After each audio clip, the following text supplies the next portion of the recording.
છે મારા ન્યૂ વ્લોગમાં। તો ગાઈસ આજ છે ને સવારમાં વ્લોગને સ્ટાર્ટિંગ કરી દીધી છે ને આજ છે 2 તારીખ ને ઘરે આવી ગઈ છું હું। તો કાલ છે ને વ્લોગ શૂટ થયું નહીં, મારી બેનની બેબી પણ આવી છે અને રૂહાન ને એની મમ્મી પણ આવી છે કે મારા ભાભી અને રૂહાન એ પણ આવ્યા છે ને આજ છે 2 તારીખ ને મારી ક્યુટ ગર્લ મારી રીમસાનો બર્થડે છે આજે।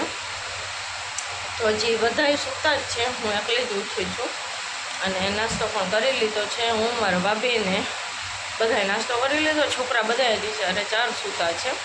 તો ચાલો રીમસા ઉઠે ને પછી એને બર્થડે વિશ કરી દઈએ આપણે અને જલ્દી તમે પણ કોમેન્ટમાં બર્થડે વિશ કરી દેજો। તો ગાઈસ બચ્ચા પાર્ટી બધી નાસ્તો કરે છે ને રીમસા ઉઠી ગઈ છે તો રીમસાને વિશ કરી દઈએ આપણે। Happy birthday Rimsa, thank you. બધા નાસ્તો કરે છે ને આ છે મારા બેનની બેબી ને રૂહાનને તો તમે જોયો જ છે। તો ગાઈસ સાંજ પડવા આવી છે ને રીમસાનો બર્થડે કેક પણ આવી ગયો છે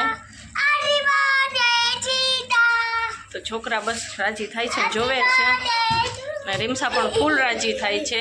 તો અત્યારે હવે બસ ડેકોરેશનને કરવું છે થોડું ઘણું, વધારે તો કાંઈ નહોતું કરવું, મારે વિચાર જ નહોતો આજ ફેરે પણ રીમસા રોતી હતી તો બધું બસ જો ડેકોરેશનને કરવું છે। તો ચાલો હવે આપણે બર્થડેની તૈયારી કરી લઈએ।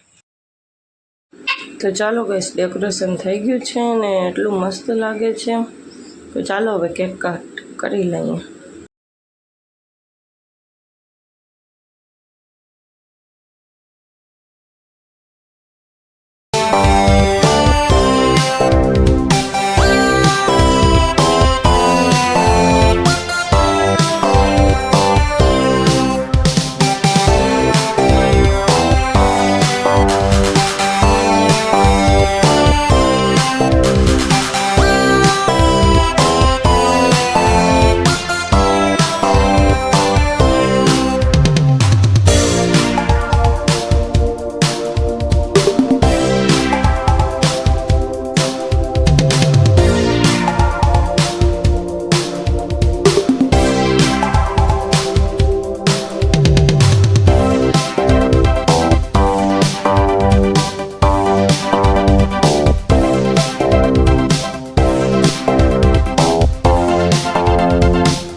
Good morning. તો આજ છે નેક્સ્ટ ડે મોર્નિંગ ને રાતે તો પછી છે ને બર્થડે સેલિબ્રેશન કરીને જમીન સૂઈ ગયા હતા કેમ કે મહેમાન પણ હતા ઘણા, મારા નણંદ ને એ બધા હતા અને મારા ભાભી પણ હતા, એ તો વયા ગયા છે અત્યારે રૂહાન ને મારા ભાભી અત્યારે સવારે વહેલી બસમાં નીકળી ગયા છે ને છોકરીઓ ઓલા ઘરમાં રમે છે, કામકાજ પડ્યું છે ને થોડું ઘણું થયું ને એક લાઇટ પણ નથી, એટલી ગરમી થાય છે। સાંજે પછી તો કાંઈ શૂટ જ ના થયું, મહેમાનને હતા ને એને હિસાબે પછી જમી અને સૂઈ ગયા બધા। અકની કરી હતી વ્હાઈટ કલરની, વ્હાઈટ અકની કરી ને છોકરીઓ અત્યારે બધી રમે છે। તો ચાલો હવે જેટલું કામકાજ છે એ કરી લઈએ આપણે। તો હવે આજનો વ્લોગ આપણે અહીંયા જ એન્ડ કરી નાખશું, તો મળીએ કાલે ઇન્શાલ્લાહ બીજા નવા વ્લોગની સાથે। ત્યાં લગીને બધાને અલ્લાહ હાફિઝ।